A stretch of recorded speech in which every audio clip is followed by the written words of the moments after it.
Mr. Speaker,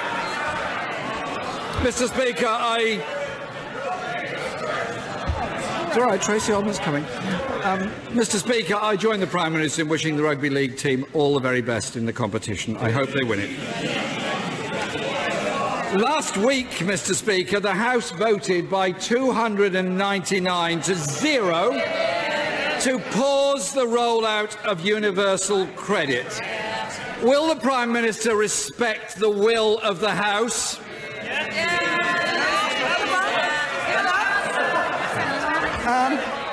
As I've said before, we acknowledge the fact that there are concerns people have raised with universal credit. That's why, as we've been rolling it out, we have been listening to those and changes have been made. But perhaps I could just update the House on where we are on the rollout of universal credit.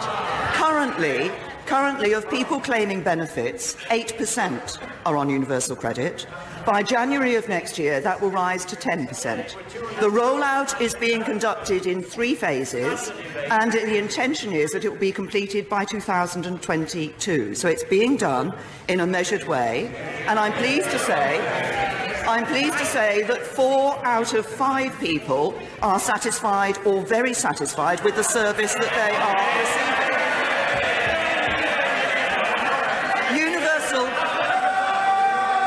Universal credit helps people into the workplace, and it makes sure that work pays, and that's what the welfare system should do. Jeremy Corbyn!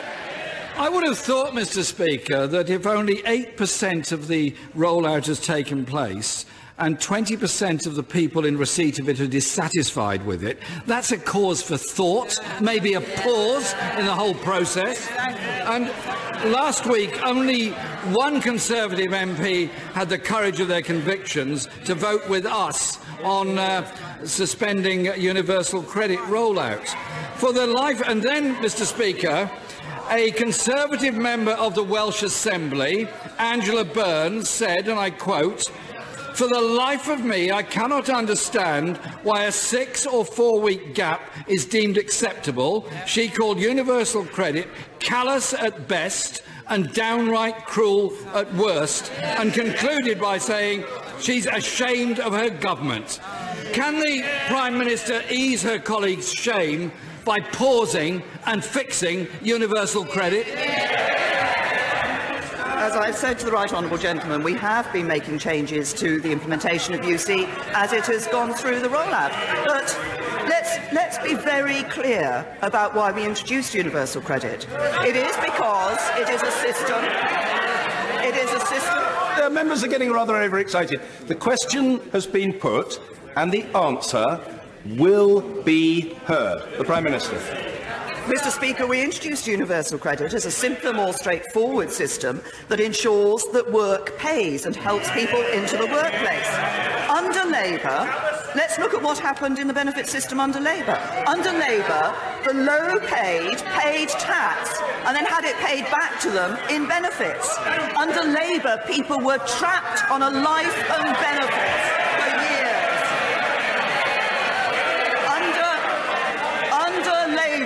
Under Labour, the number of workless households doubled, and Labour's benefit system cost households an extra £3,000 a year.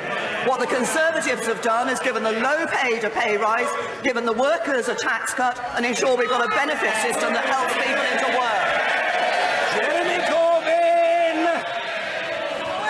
Mr. Speaker, under Labour, 1 million children were lifted out of poverty. Under Labour, we introduced the principle of the national minimum wage, opposed by all Tories over there.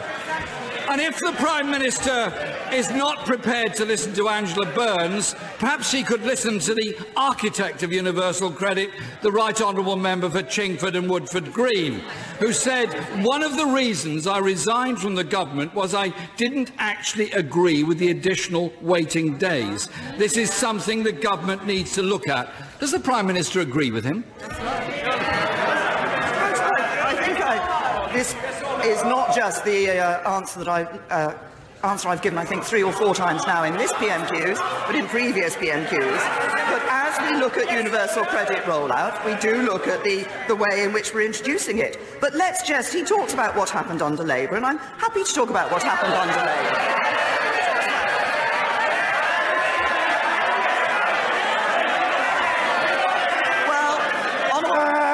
Far too much noise and finger-pointing on both sides of the chamber. The responses from the Prime Minister will be heard, as will the questions from the Leader of the Opposition and every other member, without fear or favour. The Prime Minister. Under the Labour Party, the right honourable gentleman is talking about rolling out a new benefit system. Well, let's think about what happened when the Labour Party rushed to introduce tax credits. Not the only member of Parliament in this House who had people in my constituency surgery who had filled the forms in properly, who had given their information to the authorities, and then years later the government came back and landed them with bills for thousands of pounds. That's what's happened when you rush into a system rather than introducing it properly as we are. Mr. Speaker, I thought we passed the threshold last week when the Prime Minister was going to answer questions, but we're obviously haven't achieved that yet. Labour introduced working tax credits in order to help people on low pay out of poverty, and it made a very big difference. But, Mr. Speaker, the sad truth is that universal credit is in such a mess that councils are forced to pick up the bill. I'll give you an example. Croydon Council, which piloted the scheme, is now spending £3 million of its own budget to prevent tenants from being evicted due to rent arrears caused by universal credit. Does the Prime Minister think it is right or fair the hard-pressed local authorities having their budget cut by central government, having to dip into what little money they've got left in order to prevent people being evicted when they know full well it's the responsibility of this government and its system of universal credit that's causing the problem? Labour introduced working tax credits and then clawed thousands of pounds back from people who were working hard. He raises the issue of rent arrears, and I know that members have concerns over people who are managing their budgets to pay their rent. For the vast majority of people on universal credit, this is not an issue, managing their budget. And indeed, after 4 months, the number of people on universal credit who are in arrears has fallen by a third. But we recognise the issue, so we're working with landlords. We've built flexibility into the system so that actually landlords can be paid directly, and I want to be clear that nobody can be legally evicted from social housing due to short-term rent arrears. I think that's an important point for us to get across to people, but I come back to the essential point about universal credit.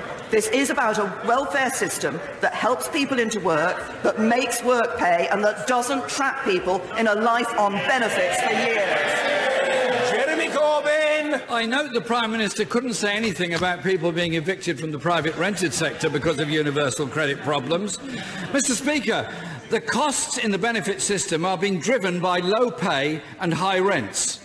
In 2015, the then Chancellor, her former friend, promised a £9 an hour living wage. However, at the March budget, it was sneaked out the government's minimum wage would only reach £8.75. The welfare state was not created to subsidise low-paying employers and overcharging landlords.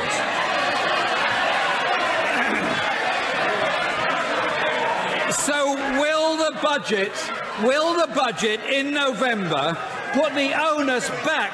Order, Mr. Hoare. I expect better of you. You were much better behaved when you were at Oxford University. What's happened to you, man? Calm yourself. Jeremy Corbyn. Mr. Speaker, my question is this. Will the budget in November put the onus back onto employers to pay a decent wage so that workers can make ends meet?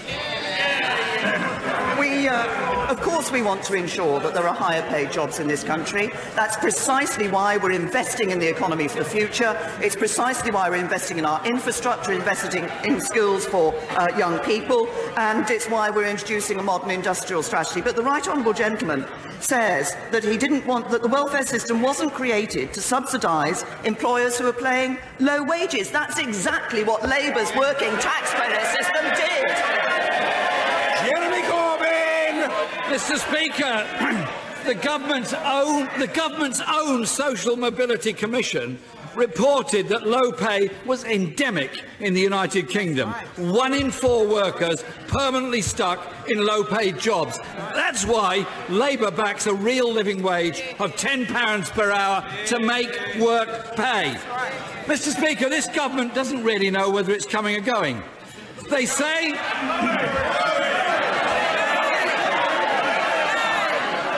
Mr. Speaker, the Conservative Party and the government says they have full confidence in universal credit, but won't vote for it.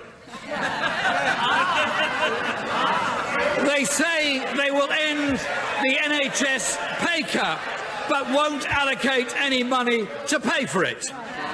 The Community Secretary backs £50 billion of borrowing on housing, but the Chancellor says it's not policy. The Brexit Secretary says they're planning for a no-deal Brexit. The Chancellor says they're not. Isn't the case, Mr. Speaker, this government is weak, incompetent, divided and unable to take a decision? Order! I said that the responses from the Prime Minister would be heard. And the remarks of the Right Honourable Gentleman will be heard. You can try to shout him down, and other members can try to shout the Prime Minister down. It won't work. End of. Jeremy Corbyn. Isn't it the case that this government is weak, incompetent and divided and unable to take the essential decisions necessary for the good of the people of this country? Now, I will tell the Right Honourable Gentleman, of course we want to see people earning higher wages. Of course we want, as we are doing, to be able to ensure we can invest in our public services. But the way to do that, the way to have a higher standard of living, to have higher wages, to invest in our public services, to have a better future for people in this country, is to build and continue to build that stronger economy. And you don't build a stronger economy by losing control of public finances. You don't build a stronger economy by uncontrolled borrowing. You don't build a stronger economy by hitting people with the highest taxes in our peacetime history. You don't build a stronger economy by voting against progress in our Brexit negotiations.